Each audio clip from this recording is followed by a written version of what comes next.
cold rain slammed against the glass of Seattle General Hospital, but inside the emergency room, the air smelled of bleach, stale coffee, and sweat. Sirens shrieked in the distance. The red doors burst open. Paramedics rushed a stretcher down the hallway, their boots squeaking against the wet linoleum.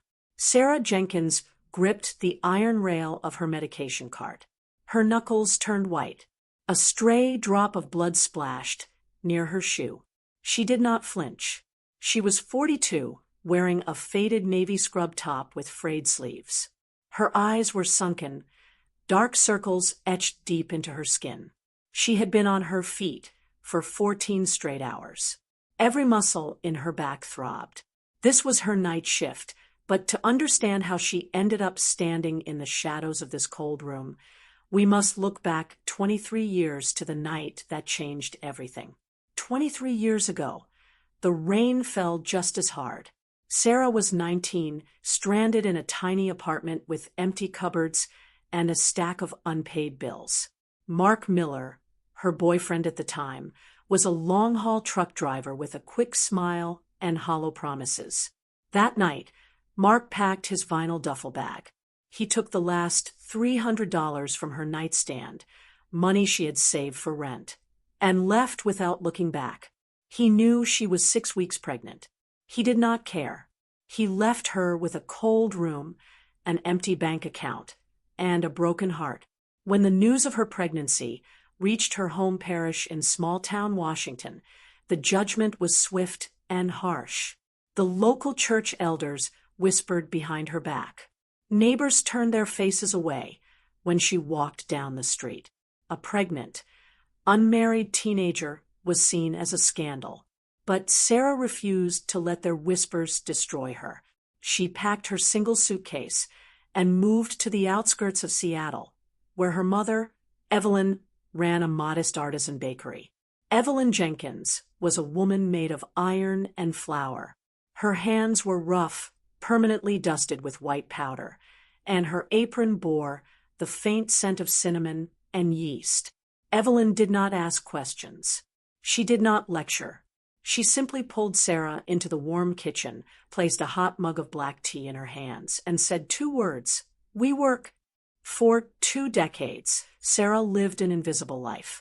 She woke up at 4 in the morning to help her mother knead heavy sourdough loaves, the smell of warm dough filling the small bakery. By 5 in the afternoon, she changed into her nurse scrubs and walked into the sterile halls of the hospital for her night shift. She worked 14-hour days, moving like a ghost between the heat of the ovens and the cold light of the ER. She sacrificed her youth, her beauty, and her dreams. She never bought new clothes. She never went on dates. Her hands became rough, lined with faint scars from hot baking trays and needle pricks. She became an invisible woman, shrinking into the background so her son could stand in the spotlight. That son was Lucas. Lucas grew up listening to the rhythm of the bakery mixers and the quiet footsteps of his mother coming home from the night shift. He saw the sacrifices etched on Sarah's face. He used that vision as fuel. Lucas studied until his eyes burned under a single desk lamp.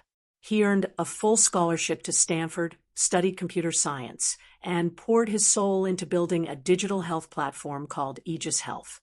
By 23, Lucas was a rising star in Silicon Valley. Investors poured millions into his company. He bought a massive, sprawling estate in Bel Air, Los Angeles, with white marble floors, floor-to-ceiling glass walls, and a panoramic view of the Pacific Ocean. Lucas brought Sarah and Evelyn to live in the mansion. He wanted to give them the world, but the luxury felt like an ill-fitting coat to Sarah. The pristine marble floors felt too cold under her feet. The quiet of the mansion was deafening compared to the humming flour mixers and the beep of hospital monitors. She felt out of place, like a shadow drifting through a palace. Then came Jessica Vance. Lucas brought Jessica home on a warm Friday evening. Jessica was a well-known Los Angeles fashion influencer. She walked into the Bel Air foyer, wearing a silk trench coat, her high heels clicking sharply against the polished stone. Her perfume, a heavy, suffocating scent of jasmine and expensive musk, overwhelmed the room. Lucas beamed with pride, holding her waist. Jessica smiled for the cameras, her teeth blindingly white, her hair styled in soft, golden waves. When Lucas introduced his mother, Jessica's eyes slid down Sarah's body. She took in Sarah's simple cotton dress, her unstyled hair, and the faint callus on her right thumb. Jessica did not offer her hand. She offered a cold, practiced nod. Later that evening, while Lucas was in the study answering an investor call, Sarah walked into the kitchen to offer Jessica a glass of fresh lemonade. Jessica stood by the marble island, tapping her long, acrylic nails against her phone screen. She did not look up. "Put it on the counter," Jessica said. Her voice was flat, sharp, and stripped of the sweetness she used around Lucas. "And make sure the glasses are properly polished next time. I can see water spots." Sarah froze. The glass felt heavy in her hand. Jessica treated her not as the mother of the man she claimed to love, but as hired help, a servant to be ignored and commanded. Sarah stood alone by the balcony railing late that night. The cool ocean breeze carried the faint scent of salt water and damp earth. Far below, the city lights of Los Angeles twinkled like a sea of cold diamonds. On her phone screen, Jessica's latest Instagram story flickered. It was a close-up video of a massive diamond ring on Jessica's finger, captioned with glowing emojis and words about eternal love. But Sarah remembered the look in Jessica's eyes earlier that evening, the cold, calculating glance she cast across the marble foyer, measuring the value of the art on the walls rather than the warmth in Lucas's heart. There was no love in those eyes. There was only greed. Sarah looked at her own reflection in the dark glass door. Her face was lined, her hair streaked with silver. For 23 years, she had stayed silent. She had stayed invisible. But as she watched the cold wind stir the leaves in the courtyard, her chest tightened. She realized that if she remained a silent ghost in the background, this ruthless girl would tear her son's life apart. Jessica needed a personal assistant. Her wedding was 3 months away, and her calendar was overflowing with fitting sessions, press interviews, and caterer tastings. Sarah saw her opportunity. She did not pretend to be a maid. Instead, she offered her services directly as a household logistics coordinator, wearing plain gray trousers and an unbranded cotton shirt. Jessica barely looked at Sarah's face when she hired her. To Jessica, Sarah was just another name on a payroll, a shadow to run errands and carry heavy garment bags.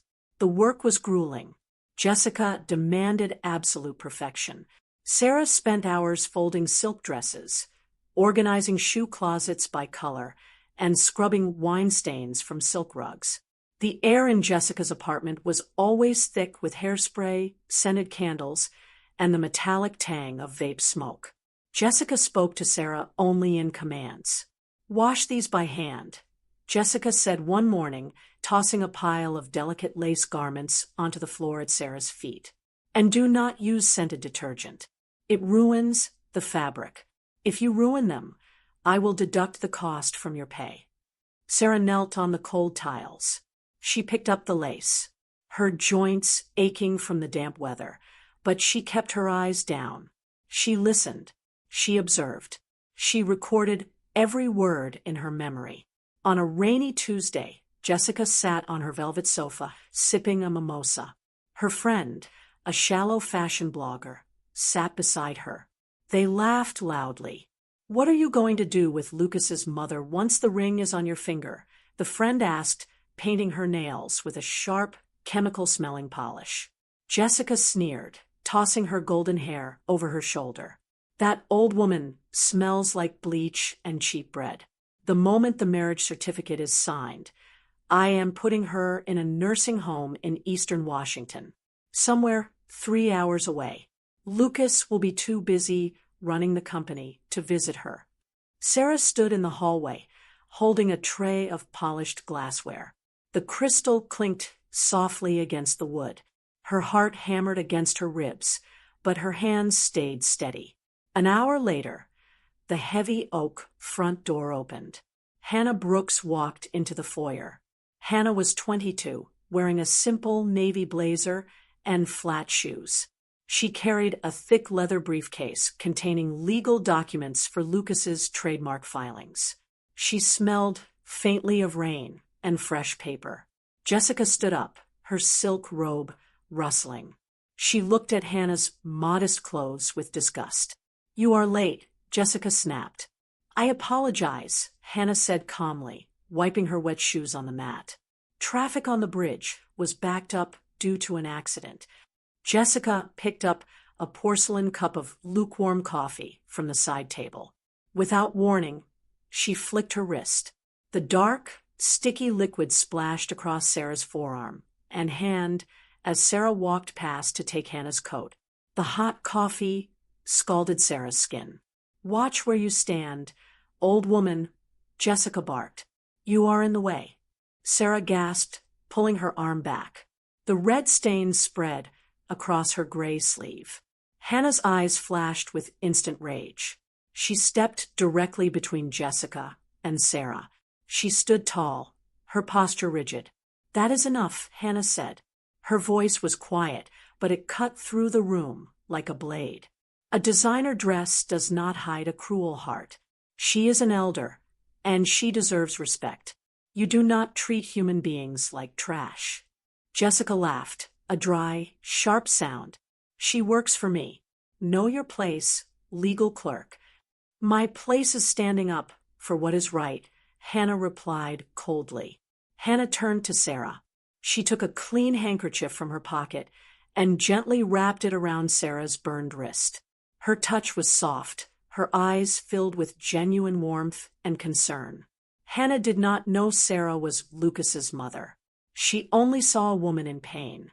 She helped Sarah sit down, brought her a glass of cold water, and stayed by her side until the stinging stopped.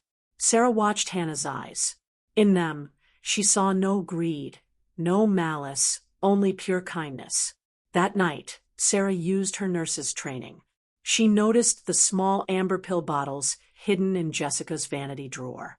She smelled the faint, bitter scent of prescription sedatives mixed with high-proof alcohol on Jessica's breath every evening. She watched Jessica slip small white tablets into her purse before heading out to late-night clubs. Sarah acted quietly. She spoke to a colleague at Seattle General Hospital, requesting a private background check on a specific private clinic in West Hollywood. 2 days later, a manila envelope arrived at a private mailbox Sarah had rented. Inside were medical records and financial statements. Jessica was deeply in debt, facing lawsuits from unpaid fashion suppliers. More shockingly, the documents contained a positive pregnancy test from a private clinic dated 4 weeks prior, signed by a doctor who was not affiliated with Lucas's health plan. Jessica had been seeing an ex-boyfriend, a club promoter in downtown Los Angeles. She was pregnant with another man's child. Her plan was simple: drug Lucas at the engagement party, take him to a hotel room, and claim the child was his to secure his millions before her debts caught up with her. Sarah sat at her small desk in her bedroom at the Bel Air estate. The rain tapped against the window. She spread the medical records, the financial statements, and a small digital audio recorder on the polished wood. She stood up and walked to the mirror. She unpinned her hair. She wiped away the faint dust of flour from her face. She took off the drab gray coordinator shirt and hung it up. She looked at her hands. They were scared, but they were strong. For 23 years, she had stayed silent to protect her son from the harsh world. Now, she would use those same hands to strip away the lies. Her eyes were no longer those of a weary night shift nurse. They were sharp, focused, and fierce. The grand ballroom of the Beverly Hills Hotel gleamed with gold leaf, crystal chandeliers, and white roses. The heavy air was rich with the scent of French perfume, seared filet mignon, and vintage champagne. 200 distinguished guests, Silicon Valley venture capitalists, high-fashion editors, and Los Angeles elites, chattered beneath the sparkling lights. Camera flashes popped continuously like sudden bursts of lightning, casting sharp shadows across the velvet walls. Lucas stood near the stage, wearing a custom-tailored black tuxedo. Beside him, Jessica wore a silk bridal gown that clung to her waist. Her massive diamond engagement ring caught the overhead light, throwing sharp reflections across the floor. She smiled brilliantly for the photographers, her deep red lipstick immaculate, her laughter light and practiced. As the music softened for the toasts, Jessica leaned subtly toward a waiter carrying a tray of red wine. She reached into her evening clutch, her long nails shielding her hand from view. With a swift motion, she slipped a tiny white pill into a crystal glass filled with dark Cabernet wine. She swirled the glass gently until the white powder dissolved completely, leaving no trace. She picked up the glass, her dark eyes gleaming with cold ambition, and walked toward Lucas with a sweet smile. "To us, my love," Jessica purred, her voice dripping with artificial sweetness as she held the glass out to Lucas. "To our bright future together." Lucas smiled, completely oblivious to the danger, and reached for the glass stem. His fingers brushed against the cool crystal. Suddenly, the heavy oak doors at the back of the grand ballroom swung open with a resounding thud that echoed through the high ceilings. Sarah walked into the room. She did not wear a faded nurse scrub, an apron, or a drab coordinator shirt. She wore a floor-length navy blue gown made of heavy, shimmering silk. Her silver-streaked hair was pinned neatly at her nape. Her spine was perfectly straight, her shoulders square and proud. Beside her walked Evelyn, wearing an elegant dark suit. The lively chatter in the ballroom faltered. Heads turned. A heavy silence spread across the room. Sarah marched down the long runner, her heels striking the floor with steady thuds. She walked straight onto the stage, stepped directly between Lucas and Jessica, and with a swift flick of her wrist, knocked the crystal glass completely out of Lucas's grip. The glass shattered loudly against the white marble floor. Dark red wine splashed violently across the immaculate hem of Jessica's gown, pooling on the floor like a fresh stain of blood. The crowd gasped in shock. Camera shutters clicked frantically in a wild frenzy. "What is the meaning of this?" Jessica shrieked, her sweet demeanor instantly shattering as her voice cracked into a sharp scream. She backed away, her face twisting in rage. "Security, get this crazy old woman out of here right now." Lucas stared at his mother, his eyes wide with utter confusion and shock. "Mom, what are you doing here? What is going on?" Sarah did not look at the crowd. She kept her eyes locked directly onto Jessica's pale face. "I am stopping a crime before it ruins my son's life." Sarah pulled a sleek black remote control from her silk clutch and pointed it at the massive screen mounted above the stage. The screen flickered, then lit up with crystal clarity. The entire ballroom fell dead silent. High-definition images appeared on the screen. Bank records showing millions of dollars in unpaid personal debts, formal lawsuit filings from fraud victims, and a stamped medical report from a West Hollywood clinic confirming Jessica was 7 weeks pregnant. Below the medical report, an official paternity test result clearly ruled out Lucas as the father. Then, Sarah pressed a button to play an audio recording. Jessica's voice echoed through the speakers, loud and sharp. "The moment the marriage certificate is signed, I am putting her in a nursing home 3 hours away. Lucas will be too busy running the company to ever notice." Jessica's face was drained of color. Her lips trembled, but no words came out. The room erupted into a chaos of loud whispers and flashing cameras.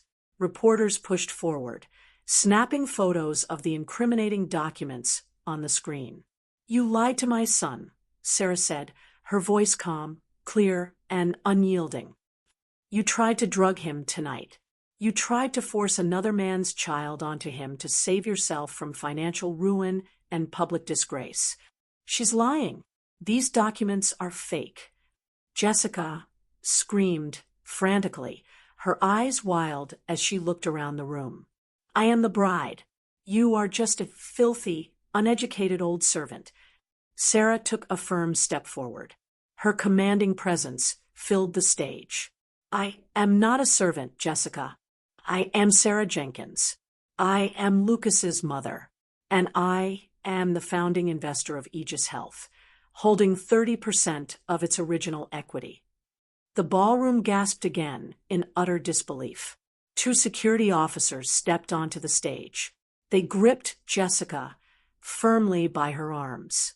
She kicked and screamed, her dress tearing as they dragged her down the aisle and out through the side exits. Her diamond ring slipped from her finger, bouncing uselessly across the red carpet. Lucas stood frozen on the stage. The noise of the room faded into a dull hum. He stared at the shattered glass on the floor, the medical reports on the screen, and then at his mother. His hands shook uncontrollably. His chest heaved as he fought for air. The world he had built had crumbled into dust in less than 10 minutes. Sarah walked up to her son. She gently took his cold, trembling hands into her own rough palms. I am so sorry, Lucas, Sarah whispered softly, her eyes filled with tenderness. I know this truth hurts deeply, but as your mother, I could never stand by and watch a ruthless predator destroy your future. Lucas looked into his mother's eyes. He saw no judgment, no anger, only fierce, unconditional love. He pulled her into a tight, desperate embrace, burying his face in her shoulder as the cameras continued to flash around them. Later that night, the estate in Bel Air was quiet. The party was over, but an emotional storm raged inside. Lucas sat alone in his dark study, staring through the windows at the city lights below. He felt hollow, betrayed, and terrified that he could never trust another human being again. Sarah walked quietly into the study, carrying 2 mugs of hot herbal tea. The soothing scent of chamomile filled the dark room. She placed 1 mug gently on the desk beside him. How do I ever know if anyone actually loves me for who I am, Mom? Lucas asked, his voice raw and broken. Cynthia claimed she loved me years ago. Jessica swore she loved me every single day. It was all a monstrous lie to get to my money and status. Sarah sat down in the leather armchair opposite him. She looked at her son with the profound wisdom born from 2 decades of surviving deep heartbreak and relentless labor. If you truly want to know who loves you for your soul, Lucas, Sarah said softly, her voice steady and warm, you must see who chooses to stand beside you when the bright lights go out, the applause stops, and the luxury vanishes. But we will not guess or gamble with your heart this time. We will test it legally, carefully, and thoroughly. Lucas looked up, his brow furrowing in confusion. What do you mean, Mom? Sarah leaned forward, her eyes bright, with a sharp, brilliant new strategy. We are going to run a controlled, internal audit test. We will let the world believe that Aegis Health is falling apart at the seams. And together, we will see who stays in the storm and who runs for the exits. The devastating news broke early on a freezing Monday morning. Headlines across major financial news outlets and tech blogs screamed in bold black text, Aegis Health under federal audit. All corporate assets frozen. In reality, it was a carefully controlled, legal maneuver orchestrated behind closed doors by Lucas and Sarah in direct coordination with federal regulators to uncover internal trade secret theft to the public and the financial markets. However, Aegis Health appeared to be on the brink of total, catastrophic collapse. The company's bank accounts were locked tight. Share trading was immediately suspended. The reaction from Lucas's closest inner circle was swift, brutal, and revealing. Julian, his co-founder and supposed best friend since college, did not waste an hour. Julian immediately scrubbed his social media profiles of any past association with Aegis Health. He secretly leaked confidential user metrics to a competitor, liquidated his private holdings, and called an emergency press conference. I tried tirelessly to save Lucas from his own reckless management. Julian lied smoothly to the gathered news cameras, his voice dripping with false, theatrical sympathy. Unfortunately, I cannot stand by and let my reputation sink with a dying ship. In a matter of 48 hours, the phone on Lucas's desk completely stopped ringing. Prominent venture capitalists who had showered him with praise 2 weeks prior now refused to take his calls. Luxury car dealerships sent formal repossession notices. The glittering, glamorous crowd of Los Angeles elites vanished like thin smoke in a harsh winter wind. To make the psychological test absolute and authentic, Lucas officially moved out of the Bel Air estate and rented a tiny, rundown 2-bedroom apartment on the industrial outskirts of San Jose. The interior walls were painted a dull, peeling yellow. The cramped kitchen smelled constantly of stale grease, old coffee, and damp plaster. The floorboards creaked loudly under every footstep. Lucas sat alone at a scarred wooden kitchen table, staring blankly at a thick stack of fake liquidation notices and legal summonses. His head rested heavily in his trembling hands. A soft, hesitant knock suddenly rattled the thin wooden front door. Lucas walked over and pulled it open. Hannah Brooks stood on the dim threshold. She wore her practical wool coat, soaked through from the heavy evening fog. She carried 2 bulging paper grocery bags stuffed with fresh organic vegetables, sourdough bread, and basic pantry supplies. The rich, warm, savory smell of homemade roasted chicken drifted invitingly from a container tucked beneath her arm. "Hannah," Lucas whispered, his voice raspy, dry, and filled with disbelief. "What on earth are you doing here? You've seen the national news. I have nothing left to my name. The government froze all my accounts. I can't even afford to pay your firm's legal fee." Hannah pushed past him gently, setting the heavy grocery bags down onto the counter. She turned around slowly and looked him directly in the eyes. Her expression was completely serene, calm, and entirely free of fear or panic. "I didn't drive 2 hours through a fog storm for a legal fee, Lucas," Hannah said softly, her voice filled with quiet strength. "I came here because I knew you would be sitting in the dark forgetting to eat." For the next 3 weeks, as the simulated federal audit dragged on in the news, Hannah came to the cramped apartment every single evening after finishing her shifts at the county courthouse. She brought fresh groceries. She boiled hot water on the noisy stove. She sat at the rickety wooden table side by side with Sarah, systematically combing through hundreds of pages of legal filings to help draft Lucas's defense strategy. Late one evening, as the rain drummed steadily against the glass, Hannah placed a plain manila envelope gently on the table before Lucas. "What is this, Hannah?" Lucas asked, looking up from his laptop. $15,000, Hannah replied calmly. "It is my entire personal savings, accumulated over 4 years of working as a legal assistant. I want you to use it to pay the court filing fees for your countermotion." Lucas stared at the cashier's check in utter shock. "Hannah, if the federal government shuts my company down, you will lose this money forever. Why on earth would you risk everything you have for a man who has lost it all?" Hannah reached across the scarred table and placed her warm hand gently over his cold fingers. Her touch was tender, yet unshakable. "I didn't fall in love with your grand Bel Air estate or your sports cars, Lucas," Hannah said, her clear brown eyes glowing with fierce, unfiltered truth. "I fell in love with the brilliant, compassionate man who stays up until 3 o'clock in the morning writing software code to help rural medical clinics track life-saving medicine for poor children. Wealth and status can disappear in a single afternoon, Lucas, but your mind, your vision, and your incredible heart are still right here. You can build it all again from scratch. And I will gladly stand right beside you while you do. Sarah stood silently in the kitchen doorway, tears of overwhelming gratitude prickling her eyes. In Hannah's quiet, unyielding strength, Sarah saw a clear reflection of her own youth, a woman who loved with her entire soul, without greed, and without ever counting the cost. The very next afternoon, a heavy thud rattled the thin apartment door.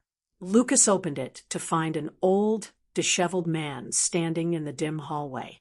The man wore a stained trench coat that reeked suffocatingly of cheap whiskey and stale tobacco. His cheeks were hollow, his skin yellowed from advanced liver failure, and his filthy hands trembled uncontrollably. It was Mark Miller. Mark pushed his way slightly forward, his bloodshot eyes sweeping past Lucas and locking onto Sarah, who stood motionless by the kitchen sink. "Sarah," Mark rasped, coughing violently into a dirty handkerchief. "I saw the news in the papers. The boy lost his company. But I know he still has a private insurance policy. I'm dying, Sarah. My liver is completely failing. The state won't cover the specialist surgery. You have to force him to put me on his policy. He owes me this. I'm his biological father." Lucas stepped forward instantly, his broad shoulders shielding his mother. Hot anger flared in his chest, but as he looked closely at the broken man before him, the rage instantly died, replaced by a cold, absolute clarity. Sarah walked up calmly beside her son. She stood tall and straight, her posture immaculate, her voice steady and completely unshakable. "Mark," Sarah said, looking at him without a single trace of hatred, anger, or bitterness. 23 years ago, you walked out of a freezing apartment with my rent money and left a pregnant teenager alone in the cold. You gave this boy no name, no food, no guidance, and not a single drop of love. He owes you absolutely nothing. You can't do this to me," Mark begged, his voice cracking into a desperate whine. "I'm his blood family." "Family is not created by a random drop of blood, Mark," Sarah replied, her words cutting through the air like a polished diamond. "Family is forged by who chooses to stay beside you when the storm hits. You abandoned us before the rain even started." Lucas looked his biological father dead in the eye. "My mother raised me completely alone on night shift nurse pay and bakery flour dust. She is my mother, my father, and my hero. Please get out of our sight." Lucas closed the heavy wooden door firmly. The sharp click of the deadbolt echoed through the small apartment, sealing the painful past away forever. Sarah walked over to the narrow window, watching the cool rain wash over the neon street signs of San Jose. She felt a profound, weightless lightness expansion in her chest. The heavy burden of betrayal that had weighed on her heart for 23 long years was completely gone. She was no longer a victim of Mark's cruel abandonment. She was the proud, triumphant architect of her family's freedom. 2 months later, the golden afternoon light of Napa Valley washed over a private vineyard estate. The sky was a clear, brilliant sapphire blue. Warm sunlight filtered through the lush grapevines, casting soft, dappled shadows across the stone courtyard. The air was rich with the sweet scent of ripe grapes, blooming lavender, and warm earth. A cello and violin played a gentle, flowing melody that drifted through the breeze. The controlled audit had officially ended. Federal regulators cleared Aegis Health of all wrongdoing, exposing Julian's theft and sending him to prison. The company's stock price soared to an all-time high. Lucas reinstated the loyal employees who had stood by the firm during the storm. But today was not about corporate victory. Today was about love built on truth. On the manicured lawn, Lucas stood near a rustic wooden arch decorated with white jasmine and olive branches. He wore a crisp navy tuxedo, his face relaxed, glowing with profound happiness. A gentle ripple of applause rose from the intimate gathering of friends and family. Hannah walked down the aisle. She wore a simple, elegant lace gown that flowed around her feet like water.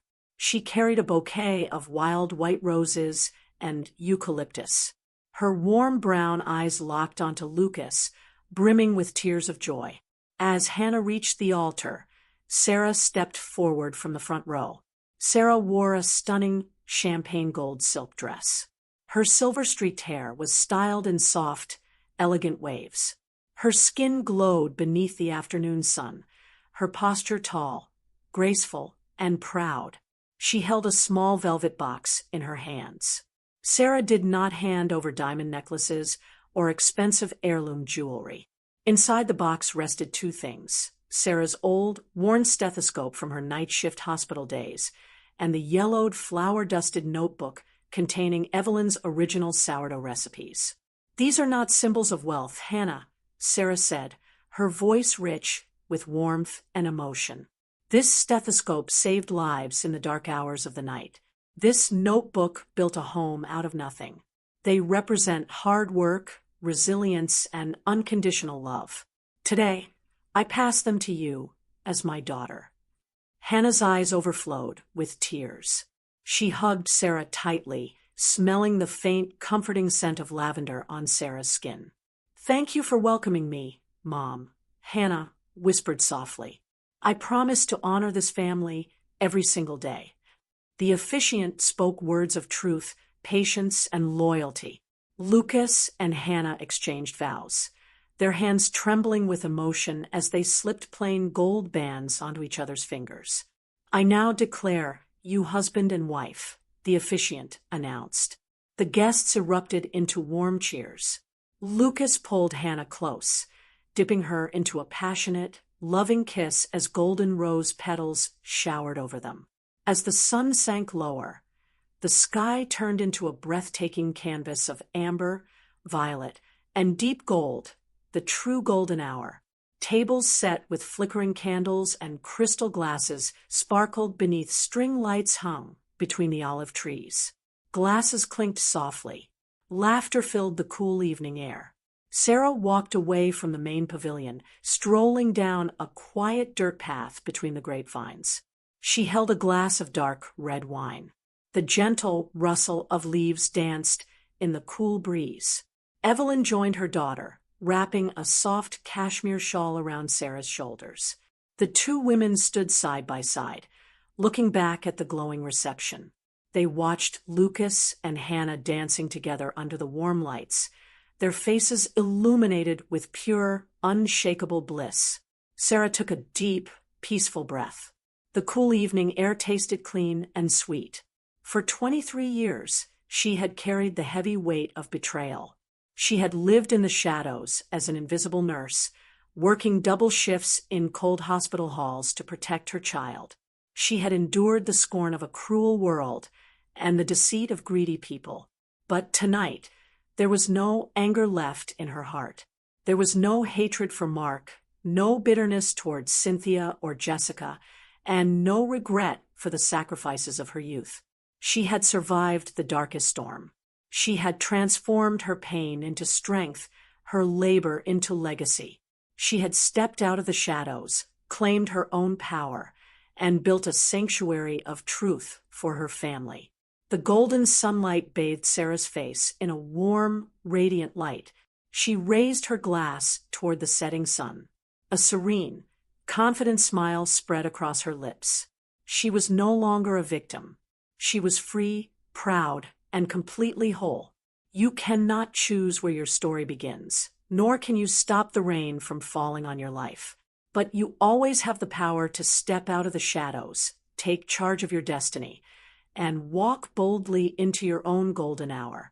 All shadows must fade before the truth, and every pain is simply the start of a beautiful rebirth. Always remember, the right to write a new chapter of your life is forever in your hands. If this story resonated with you, please like, subscribe, and leave a comment below so we know we're walking this journey together. Hope to see you on the next page.